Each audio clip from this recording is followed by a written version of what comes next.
Hello, I'm Brad Belt, a member of the Kiowa Island Council, and we are here today with another in our periodic series of podcasts with Low Island leaders. I'm joined today by my fellow council member, Russ Berner, along with our special guest, John Zlogar. John is here with us wearing two hats, not literally, but just figuratively. The first is as the publisher of the Johns Island Advocate, which is an online publication that's fairly well read, I think, by the Kiowa Island population, as well as others far and wide. We're going to touch upon that. John is also the chair of the Johns Island Task Force. Both Russ and I are liaisons to the task force and attend those meetings, and we'll talk a little bit about that. John, what I thought I'd do first is talk about the Advocate. Okay. Particularly since I understand you just recently celebrated the second anniversary publication of the Advocate. Right. So tell me a little bit about the history of the Advocate, what its purpose was at the inception, how it's evolved, and what its purpose is now. Okay. Well, like you said, about 2 years ago, we started the Advocate with about, 300 or 400 subscribers. We're actually, as of today, we're almost at 3,000 subscribers. And the purpose then was realizing that people continued to say that they didn't know about a meeting. They didn't know what was happening. And many of the things that are happening today actually occurred 10 years ago in terms of plan developments that went before the Planning Commission, or things of that nature. So wanted to take away that excuse, quite frankly, of we didn't know about it. So started publishing it and mainly concentrated on upcoming meetings associated with Johns Island. In terms of rezonings, things before the Board of Zoning Appeals and that type of thing. And as we did that, more and more people actually started showing up for meetings. So I think the accomplishment that we've had is that whereas before maybe only 2 or 3 people showed up, now there may be 20 people showing up. So because of that, I think the county and the city are listening more to Johns Island. Because they see people showing up and expressing their concerns as well as writing them emails. So right now, the objective going forward really is to continue to have that community, support for good developments and against bad developments. And, we can talk about those a little bit. And it's been pretty successful. Right now, we're trying to get to 4,000 subscribers. And you mentioned in terms of Kiowa and Seabrook, they're about 20% of the readers. And quite frankly, since the recent medical village or health and wellness village, I think there's another term that's occasionally used. Yeah, right. Yeah, the Botox village. The readership of Kiowa has increased by a factor of probably 2 because of that. Realizing there are things that are happening on Johns Island that impact Kiowa and Seabrook, and I think there's more and more of that. And that's one of the other things that I think I'm trying to accomplish is to have more collaboration between the islands.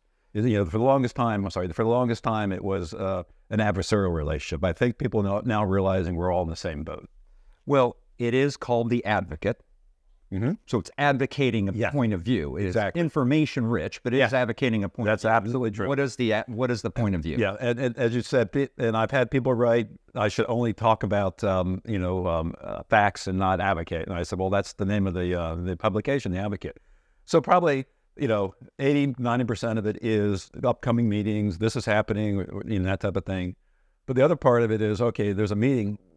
We advocate for something, and we'll go back to the medical, the Botox village. That was the wrong development in the wrong place. Okay, it was a perfect place to have it on Maybank Highway, as an example. So we advocated that the Planning Commission and the council rejected, and in the end of the day, they did. Mm-hmm. And I think a lot of that was because people showed up, especially a lot of people from Kiowa and Seabrook showed up. So we do advocate for basically good developments in the right place, and hence we advocate against bad developments in the wrong place. So that's fundamentally land use base. There are other things, some of the smaller roads and so forth. But as a general comment, we don't talk too much about the Mark Clark extension because that has a lot of, a lot of viewpoints on both sides. Very passionate on both sides, and it takes all the oxygen out of the room when you start talking about it. So from our perspective, it's better to, concentrate on the things that, we can get people to agree upon. So we are on the Johns Island Task Force. So what is the difference then between the previous discussion you had and what takes place on the Johns Island Task Force? So two totally different entities. I just happen to be part of both of them. And the task force really is modeled. It was started in 2012, so about 12 years old now. And it was started with some gentlemen that were driving up to Columbia and said, we've got an issue with growth on Johns Island. We need to understand how we can, do it right. And one of those gentlemen was one of the founders of the Ace Basin Task Force. Mm-hmm. If you're familiar with the Ace Basin Task Force, they've done a fantastic job of conserving a lot of land in the Ace Basin, which is south of here. And so based upon that, they got some people together, some local people. And just like the Ace Basin Task Force, it really is a collection of local people as well as government entities such as yourselves. So and it pretty much is an organization that works behind the scenes to work with other government entities, planning commissions and so forth, and try to make sure that we develop Johns Island the right way. It's going to be developed, but it's got to be developed the right way. So one of the most, if not, I think the most important topic on the Johns Island Task Force is a topic called the urban growth boundary. Mm-hmm. Can you explain to the audience? Sure. The urban growth boundary, or as it's normally referred to as the UGB, mm-hmm. Is basically a line in the sand. About 80% of Johns Island is what's called outside the urban growth boundary, which means it's designated to be rural. The other 20% is inside the urban growth boundary, so it's designated to be urban or really suburban. So if you're coming down Maybank Highway, that corridor there is all inside the urban growth boundary. Most of it's in the city, but not all of it. And it's designated to have commercial, restaurants, retail shops, whatever it might be. And that's most of what's inside the urban growth boundary in Johns Island. There's also to home, though. There's also a small terracing. Yeah. There's also a very small portion down here by Kiowa that basically goes up Betsy Carrison on the east side of Betsy Carrison and wraps around and comes back to the Kiowa River. And so there's that small portion too that was also, and it was developed, I think, in 1999. There was a lot of give and take between property owners and so forth. So I think that's part of why this was carved out in this region down here. And so if you think about it, if 80% of Johns Island, which is now rural, you all see it when you drive up Bohicket Road and you drive up River Road.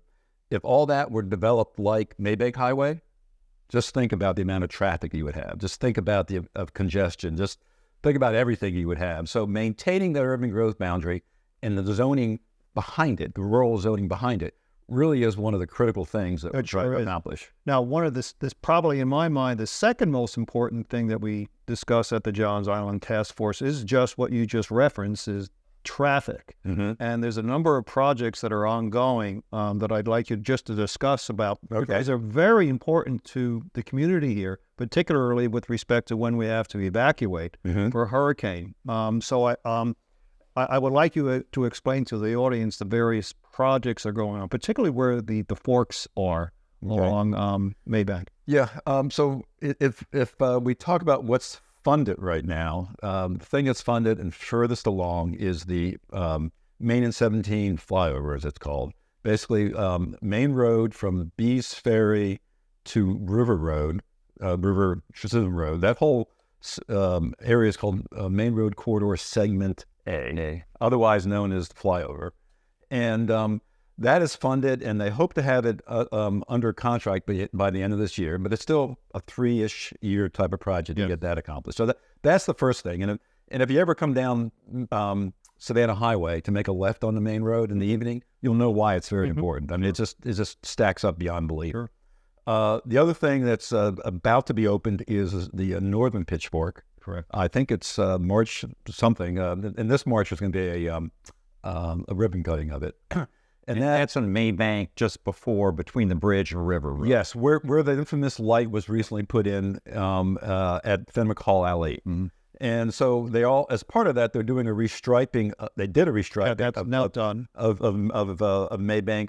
We're now The traffic's more evenly divided between the two lanes coming on Island. Notice. Okay, and so it's still in a state of flux, and things will have to be worked out. But when they have the northern pitchfork done, it'll be another opportunity for people coming on Island to make a right on the River Road and even reduce the amount of traffic at that intersection more. Now that's going to help the evening traffic coming on Island, but it really won't impact the morning traffic going off Island. Right. That is what they might do as part of the 2024 sales tax referendum. They've got that listed as one of the projects, but who knows what's actually going to end up on there. So there's nothing else funded for that area right now. The other thing that's happening is what's called the Main Road Corridor Segment C, otherwise known as Bohicket Road. That they were supposed to have a public meeting in March. Now I understand it's sometime in April. And that's really to go over their preferred alternative. Which we're still waiting to learn about. Yeah, I don't think we're going to learn it until the meeting happens. No. Yes. And so, what the alternate is. Yes, originally 7 or thereabouts. Right. There are variations on some of those, and supposedly they've whittled down to 1 now. And we're all waiting with bated breath to see what that is. And I understand it's going to be probably alternative 8. So it's probably going to be a collection of some of the other alternatives. It will be something on Bohicket Road because one of the alternatives was doing something on River Road. Right. That was axed because of the too much environmental impact, as well as the one through the center of the island, the Greenway Parkway. Right. That one was axed too. Mm-hmm. And so what's going to end up is something on Bohicket Road. The question is it go all the way down to Edenvale or just the plow ground? Right. That's something. And the question is how many trees is it going to take out?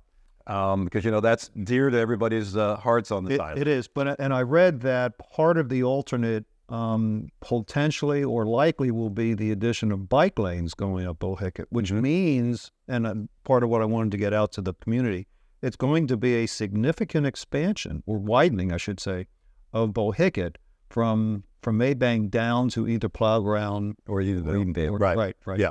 And to your point, that is one of the things that they're trying to deal with right now, and that is that if you add the second set of lanes, and then you add the bike path too, it's pretty darn wide. It sure is. And as you get close to, as you go up Betsy Harrison and then Bohicket and get close to Maybank Highway, there's a lot of houses right through there, fairly close in, a lot of trees. Right. So it could have a pretty dramatic impact. It will, and it'll be unfortunate because when we first started coming to Kiowa, we used to call that area the tree tunnel. Oh yeah, It was just yeah. So changing gears just a little bit, one of the other exciting projects that I'd like you to discuss is the attempt to get a town center where the new Trident Hospital will be. To me, that sounds like such a wonderful, wonderful project. I know that's going to be way off in the future, but can you explain what that's going to be? Well, I think that's a aspirational objective.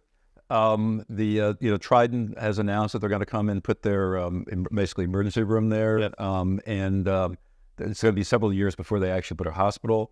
We've been advocating that they really work with the city on that, and actually, as you said, make a town center, because right across the street is where Kiss Cafe and all those Crown Commons. Yeah, Crown Commons. Thank you.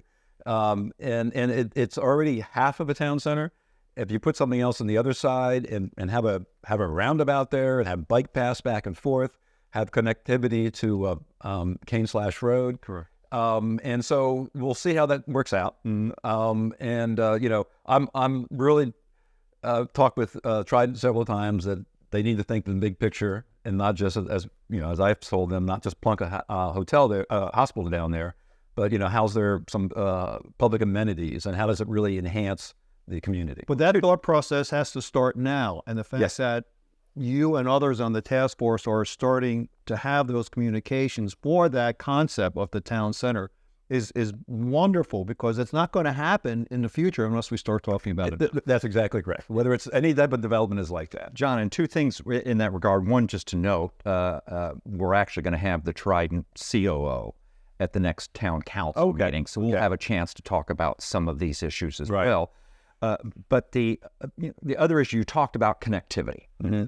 There's none in Maybank, along Maybank right now. Right. You take your life into your hands, even though there's neighborhoods with small kids, you've got restaurants and shops. you can't get from one place to the other. There's also a jurisdictional issue, Right. because the Trident complex was both in the county and in the city, but I think it's going to be mostly in the city. What has been your experience of how responsive the county and or the city is to some of these smart growth, urban core, connectivity, sidewalks, bikeways, making that all a reality? Yeah, the answer comes down to property rights, right? And to give you an idea, you may notice when the new developments are going in, many of the new developments going in, the city is trying to get them to implement parallel roads on either side of Maybank Highway. So if you go to Crown Plaza, you go behind the shops, and before you get to the apartments there's a road there, okay? And so as new developments come in, they're putting those roads in. But the city and the county have two different approaches. The city is requiring them to put the roads in, and the county is giving them incentives to put the roads in. And it's a property rights view of things. And so that connectivity will only happen as the land is developed. It's not being proactively put in there. So from the standpoint of then, sidewalks and so forth on Maybank Highway, again, the only time they're coming in is when there's a new development. So as far as I know, there's no plan to actually put all that together beforehand, but rather wait for the development. You're seeing the same things on the roads on Maybank Highway, and that is the only time a turn lane gets put in is when there's a development. And to give you an idea, if you're coming in on Island in the evening on Maybank, you cross over River Road. Not far after that is, on the left, is Wild Olive. I think we all know Wild Olive.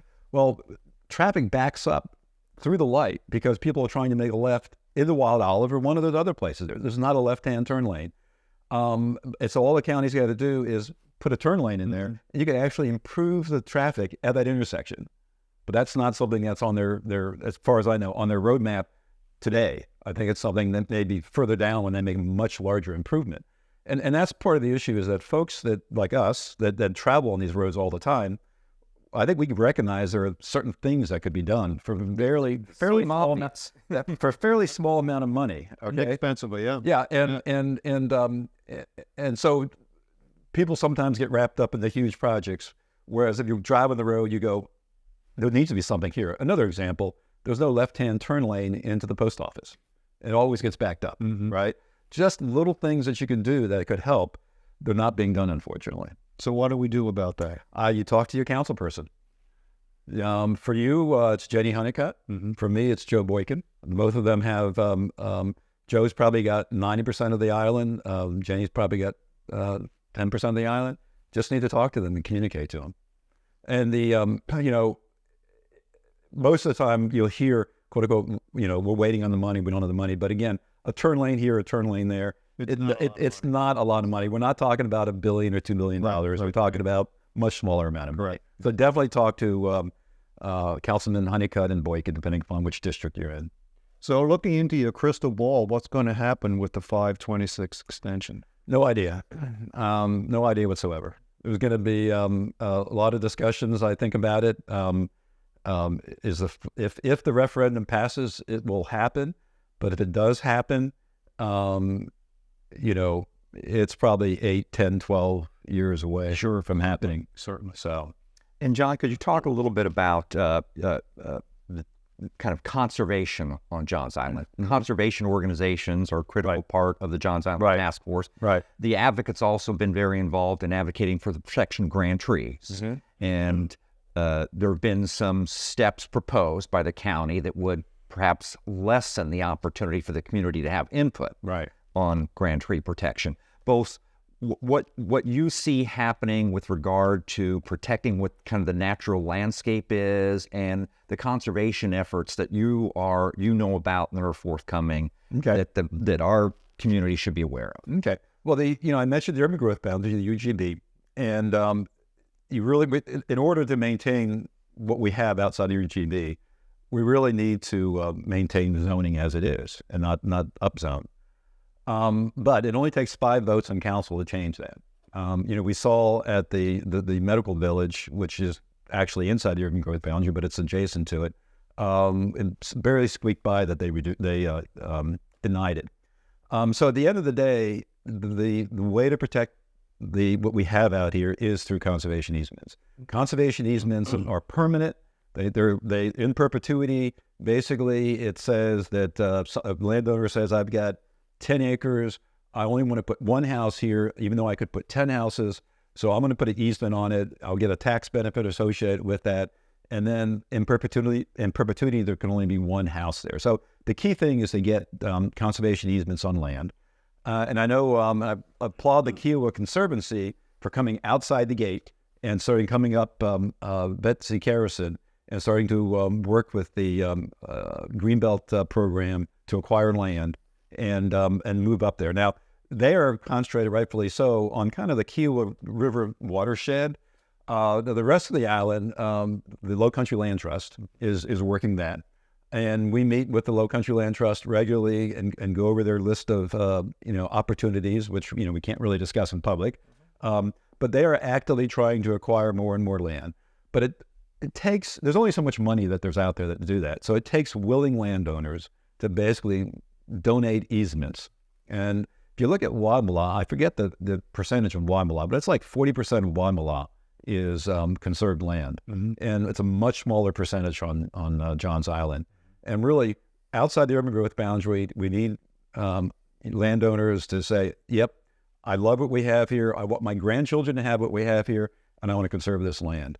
So that's really what it comes down to. We need more conservation easements. And we need you all to, contribute to the Kiowa Conservancy and to the Low Country Land Trust to ensure that they have the funds. I'm sure they appreciate your endorsement.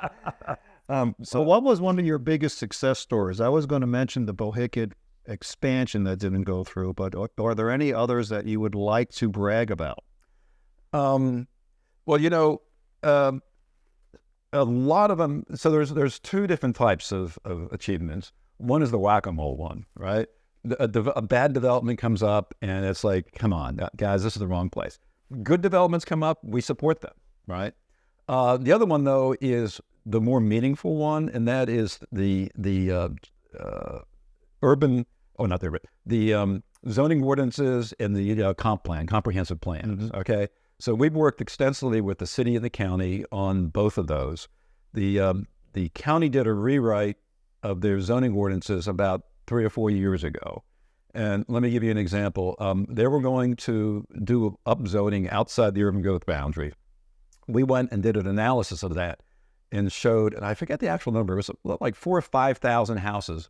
They could put more houses outside the urban growth boundary if they made that change. Yeah. So as soon as they realized that, they said, well, no, that's not really what we want to do. But that never gets seen, right? That's now, a little line in the what they call the ZLDR, the zoning and land development regulations. The city now is going through their rewrite. So we're involved with the city to ensure that, the rewrite reflects what needs to be done on Johns Island. The county just did the comp plan, their comprehensive plan update, and they made a lot of changes in there that were really good. There's one change that they made that was really good that's being protested, if you will, by the development community. So we'll have to work that one too to see what we can do there. So the biggest achievements are things you'll never see. And that's part of what the task force is, working behind the scenes with the county council people, with the county and city council people, the county and city planning commissions or planning groups to really keep what we have here. No one's protesting that if you've got the right to build 10 houses on 10 acres, do it, okay? But if you want to build 100 houses on 10 acres, that's a different issue. Well said. Well done. So you mentioned the county's comprehensive plan. Right. Town of Kiowa Island's going through its comprehensive planning process. The task force is going through its comprehensive planning process, or its strategic plan. Yeah, and right. We talked about that at the last meeting. How would you best characterize kind of what the objectives are of the task force and what it's going to focus on here over the near term? Okay. I mentioned the whack-a-mole and the strategic. I think we got too much involved in some of the whack-a-mole things. And part of that was because there was no visibility in terms of what's happening. Well, with the Johns Island Advocate, people are much more attuned to what's happening now. And so that allows the task force to concentrate more on strategic issues. and whether it be the comp plan, zoning ordinances, things of that nature. So we're going to concentrate on that. And there are several things. One is fortifying the urban growth boundary. Councilman Boykin is very keen on making sure that that boundary stays there. And not just do we want to fortify, but we want to fortify the zoning behind it. Okay. And part of that is, you mentioned trees. We really like to have the zoning ordinances changed so that we don't look just at grand trees, because everybody, sees the grand trees. There's swaths of trees. If you think about it, most of the Johns Island is not grand oaks, right? It's just trees, a collection of trees. When a development comes in, they clear cut everything and they build a development. We believe that there's alternatives to that, and one is to conserve, those forests and cluster the houses. Much better solution from environmentally.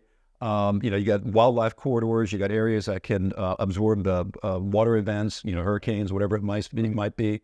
So we're looking for something like that. So acknowledge that you can build 10 houses on those 10 acres, but how about build 10 houses on 3 acres and make the rest forest and put it under conservation easement? Now, you mentioned fortifying the UGB. We are doing a little bit more collaboration, more communication amongst the different stakeholders. And there is a desire, I think, to have an intergovernmental compact to try to protect the UGB. Right. Now, how that manifests itself is a little yet to be determined. Right. But the task force, I know, would be supportive of that. Absolutely. Absolutely. And Councilman Boykin has been working that. That's one of his key initiatives. And part of the issue is that current councils cannot bind future councils. And so how strong it can be is the question. And I applaud that effort, but we also need to make sure we get conservation easements behind the urban growth boundary. Well, great. Any final thoughts? What have we not touched upon? Well, one of the things is that I'd like to applaud Kiowa for getting more and more involved in Johns Island. That's something that for the longest time, it didn't happen. Whether it be the council members participating or the Kiowa Conservancy coming outside the gates. And I think that it's great now. I think there's a move afoot to really look at Johns Island, and when I say Johns Island, Kiowa, Seabrook, cohesively. I'll put Wamala in there too. And for example, I think Brad, you had a meeting here with all the various council members.